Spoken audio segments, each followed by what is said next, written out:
how much would I need today to put in to equate to $50,000 in 7 years? Using a compound interest calculator, you can quickly determine that you are going to need 35,400 or 534. This is the formula. This is the idea. How do you use money? How do you empower yourself? You look at these equations and you start to make them work for you. This is going to be a two-parter,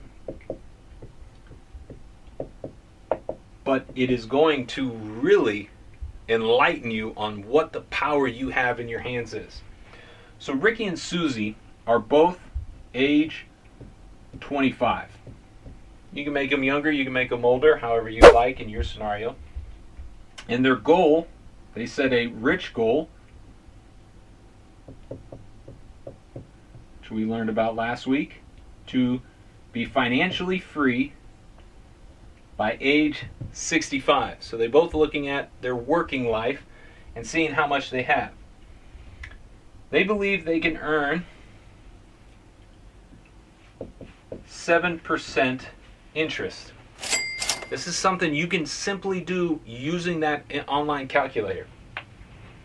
So if they are both deciding, they started their job, I'm 25. I arrive at work, Ricky and Susie look at each other, and Ricky says, listen, I got student loans, I got a car loan, I got to go pay my rent, I got to go buy my new sneakers, I got to go out for dinner. Ricky says, I just can't do it. I'm 25, I'm not worried about freedom, I'm not worried about making money work for me, I don't know how to employ my money, nobody's ever taught me this. So Ricky says, I'm not going to do it for a little while. Susie, on the other hand, Susie has a little bit of motivation. Susie says, well, I love playing the guitar. I have a dream where I'm going to get to go play the guitar at the Gorge and George, travel the country, and play lead guitar and really chase my passion. I know I have to begin using money today because I want to go chase that dream. And guitarists, well, we make some money, we don't make some money. Depends. So Susie says, I'm going to take $5,000 a year until 35. So she says, I'm going to take the next 10 years, I'm going to save $5,000, put it to work for me, and I'm going to start creating employees. 10 times 50, or 10 times 5,000. She saved 50K. Now, looking at this, you say, all right, Susie's going to save a total of $50,000. She's going to make it go to work for her. Ricky, on the other hand, as we said, is not going to save for a few years. But when he hits 35, he's going to say, I will take that same $5,000 challenge, and I'm going to do it every year until I hit my goal of 65. So he's doing it for 30 years times 5,000 equals $150,000. 3x. So I'm going to do that one in red.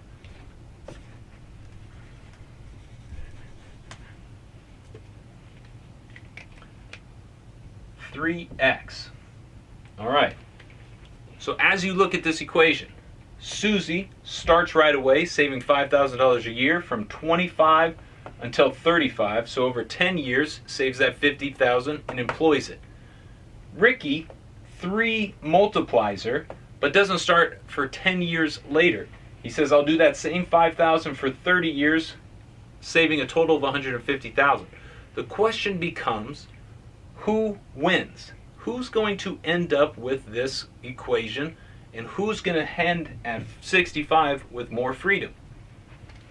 If you are calculating and gathering, I'm going to walk you through some of the equation. So oddly enough, Ricky's is a little bit easier. Ricky takes his $5,000 payment a year, goes and gets 7% for 30 years.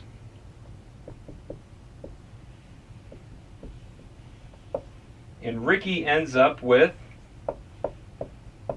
$505,000. 30 years, 7% interest, $5,000 a year. He ends up with $500,000. That's amazing. Good job, Ricky. Way to prioritize future you. What you're going to need to see, we're going to save that 505, is what happens with Susie. So Susie, she has a two-parter. Susie says, I'm going to put in $5,000 a year for an interest rate of 7% and an N 10 years future value. So she's saying for 10 years I'm going to do the 5,000 until age 35, because then I'm going to go become a guitarist, and it's going to end up being $50,000 saved, but it ends up being $73,918. But wait, Ricky made $505,000. Oh. These employees are when Susie is only age 35. So we get to take this $73,918 and enter into a different formula. So now her present value at age 35 is $73,918. She's going to get that same 7%. Now she's got 30 years because she's age 35 and they're competing until age 65. And her future value ends up being $562,000. Ricky, $505,000. Because Susie used the most important part of the time value of money calculator, because she invested in future you and made her money go to work for her, she employed her money, she comes out with $60,000 more. Although she only saved 1/3 the amount Ricky did, she used time in the time value of money calculator. She empowered herself and created employees. And once this $73,000 was created, all $73,000 of that was the 8th wonder of the world, compound interest, and went to work for her. Bam, 562 in the winner of the day. So the two questions I typically get is, why would you use 10% as a standard? As I mentioned, the S&P 500 over the last 100 years has returned 9.8%. Now that is on average, that is not every year. But if you left your money in there, on average you would have returned 9.8. You take out some taxes and some fees.